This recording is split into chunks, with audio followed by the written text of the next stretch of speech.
been a crash on the home stretch, a car upside down. And that's a blue car, it is Richard Petty. At the time I used to run with a rag in my mouth. Well, them rags got to coming out the windows and stuff and looked terrible. I think the TV camera said, you know, get away from that.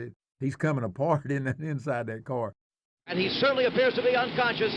The pit crew running out. This could be a very bad accident to one of the best-known race drivers in the world. Control!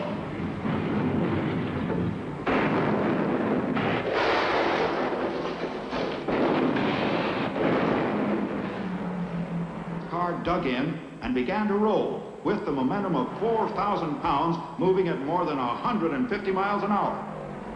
As it rolled, fenders and other parts were ripped from the body and scattered on the track. Twisting through the air, it landed on its wheels, and the added spring of tires and suspension made it leap into the air like a hooked sailfish. Through 18 flips, the roll cage kept the cockpit open, and Troyer sustained only minor injuries in one of the most amazing crashes in racing history.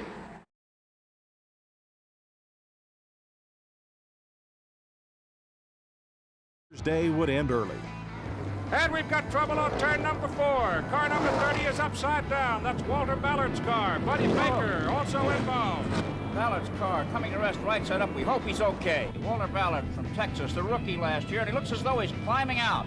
Buddy Baker was involved in that one too, Pete.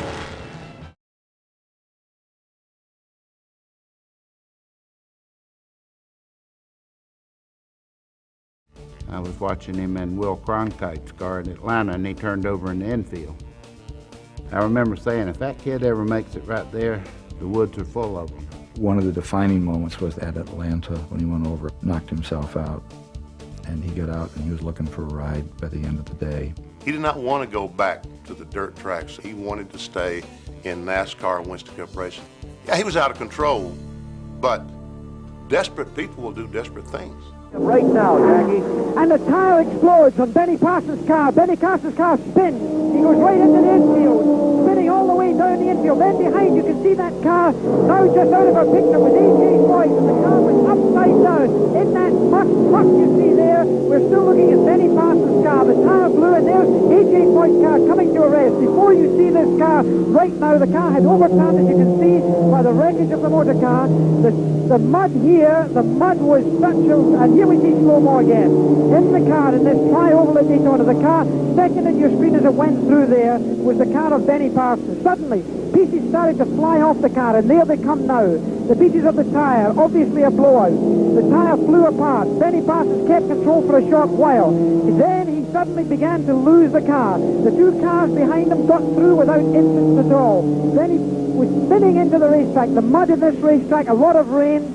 It could easily cause a car to spin and go upside down. But there is A.J. Foyt being taken away by ambulance, Jim. Yes, Jackie, and I think we might point out we have no idea whether Foyt is conscious or unconscious at this point. He was definitely lifted onto the stretcher, appeared to be rather limp.